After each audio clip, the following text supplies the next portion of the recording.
तो नमस्कार मेरे प्यारे बच्चों, स्वागत है आपके अपने YouTube channel the PCM vision में। प्यारे बच्चों, आज के इस वीडियो के माध्यम से हम लोग क्लास 11 हिंदी इलेक्टिव जो आज आप सभी का एग्जाम है उसके मोस्ट VVI क्वेश्चन को डिस्कस करेंगे। और तय मानिए यहाँ से बहुत सारे क्वेश्चन आप सभी के बोर्ड एग्जाम में डायरेक्ट देखने को मिलेगा। तो वीडियो पे आप लोग अंत तक बने रहें और चैनल पे पहली बार आएँ तो चैनल को सब्सक्राइब अवश्य कीजिएगा। तो चलिए शुरू करते हैं और एक एक करके सारे क्वेश्चन को देख लेते हैं। तो देखिए बच्चों, खंड क में आपका एक गद्यांश दिया हुआ है और एक पद्यांश दिया हुआ है। सबसे पहले यहाँ पे आपका गद्यांश दिया गया है। देखिए यहाँ पे गद्यांश को पढ़ना है और क्वेश्चन नंबर 1 से लेकर के 4 तक के उत्तर को देना है। तो यहाँ पे गद्यांश और पद्यांश को हम डिस्कस नहीं करते हैं क्योंकि ये बहुत ही आसान है, इसे आप लोग आसानी से कर जाइएगा। ठीक है, इसको यहाँ पे डिस्कस नहीं करते हैं। हम क्वेश्चन नंबर 9 से शुरू करते हैं जो कि आपका अभिव्यक्ति और माध्यम का क्वेश्चन शुरू होता है। ठीक है, और यही क्वेश्चन आपके बोर्ड एग्जाम में रिपीट होने के ज्यादा से ज्यादा चांसेस हैं। तो देखिए क्वेश्चन है आपका जनसंचार माध्यमों का प्रमुख कार्य है। तो जनसंचार माध्यमों का प्रमुख कार्य आपका सूचना देना भी है,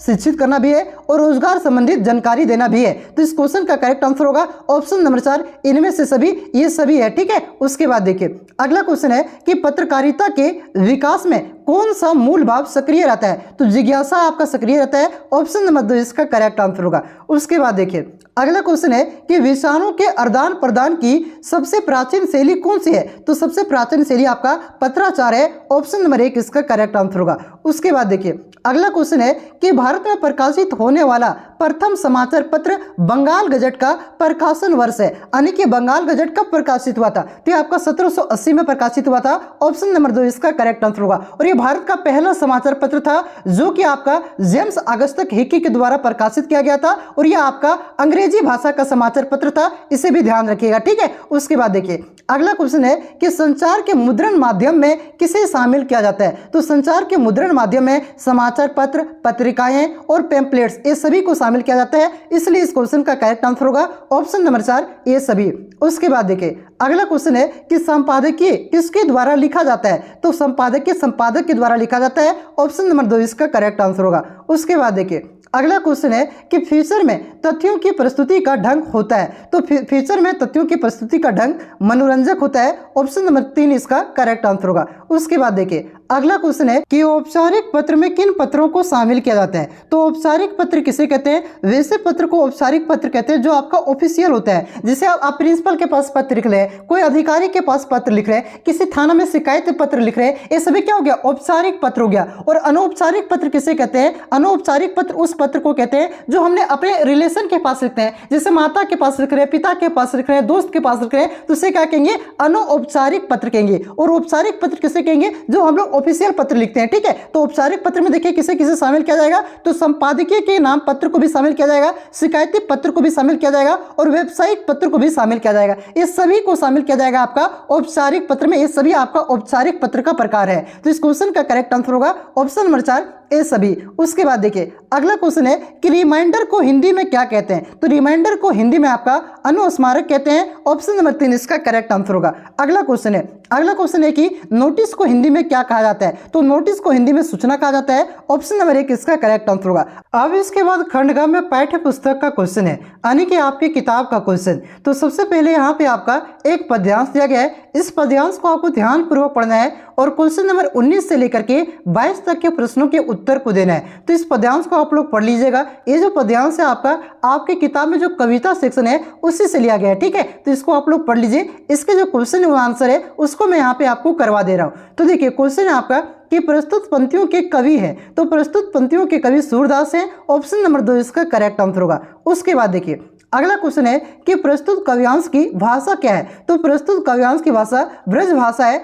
ऑप्शन नंबर 2 इसका करेक्ट आंसर होगा। उसके बाद देखिए अगला क्वेश्चन है कि किसे एक पांव पर खड़ा करके रखा जाता है। तो ये गोपाल को रखा जाता है, यानी कि कृष्ण भगवान को, ऑप्शन नंबर 2 इसका करेक्ट आंसर होगा। उसके बाद देखिए अगला क्वेश्चन है नंदलाला को कौन नचाता है। तो नंदलाला को मुरली नचाता है, ऑप्शन नंबर 3 इसका करेक्ट आंसर होगा। उसके बाद देखिए अगला क्वेश्चन है कि बोरत तो बोरैयो पे निचरत बने नहीं पंक्ति में किस त्योहार का वर्णन है। तो यहाँ पे होली का वर्णन है, ऑप्शन नंबर 2 इसका करेक्ट आंसर होगा। उसके बाद देखिए अगला क्वेश्चन है कि जहरी जहरी झीनी बूंद है प्रतिमानों में जहरी जहरी कौन सा अलंकार है। तो आपका पुनरुक्ति प्रकाश अलंकार है, ऑप्शन नंबर 1 इसका करेक्ट आंसर होगा। उसके बाद देखिए अगला क्वेश्चन है कि प्रकृति का सुकुमार कवि किन्हें कहा जाता है? तो ये आपका सुमित्रा नंद पंत को कहा जाता है। ऑप्शन नंबर ए इसका करेक्ट आंसर होगा। उसके बाद देखिए अगला क्वेश्चन है कि संध्या के बाद कविता का मूल स्वर क्या है? तो संध्या के बाद कविता का मूल स्वर ग्रामीण जीवन का सामाजिक अर्थार्थ है। ऑप्शन नंबर 3 इसका करेक्ट आंसर होगा।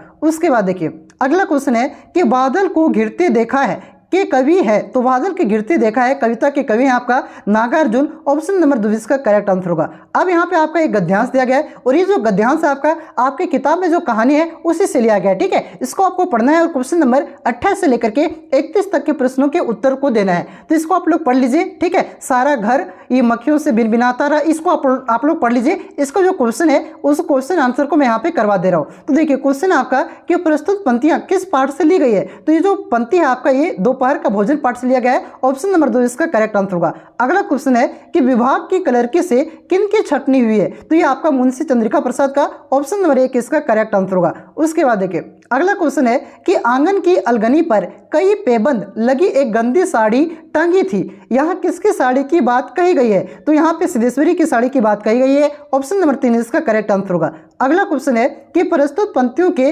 लेखक कौन है? तो प्रस्तुत पंक्तियों के लेखक अमरकांत हैं। ऑप्शन नंबर 2 इसका करेक्ट आंसर होगा। अगला क्वेश्चन है कि टॉर्च बेचने वाला वादे के मुताबिक कितने साल बाद उस जगह पहुंचा जहां उसे दोस्त से मिलना था? तो ये 5 साल के बाद पहुंचा। ऑप्शन नंबर 4 इसका करेक्ट आंसर होगा। उसके बाद देखिए अगला क्वेश्चन है कि गूंगे को किसने पाला था? तो गूंगे को उसके बुआ फुआ ने पाला था। ऑप्शन नंबर 4 इसका करेक्ट आंसर होगा। उसके बाद देखिए अगला क्वेश्चन है कि ज्योतिबा फुले ने किस संस्था की स्थापना की? तो ज्योतिबा फुले ने सत्य शोधक समाज की स्थापना किया था। ऑप्शन नंबर 3 इसका करेक्ट आंसर होगा। उसके बाद देखिए अगला क्वेश्चन है कि उसकी माँ किस विधा की रचना है? तो उसकी जो माँ ये जो आपका चैप्टर है ये आपका कहानी विधा की रचना है। ऑप्शन नंबर 1 इसका करेक्ट आंसर होगा।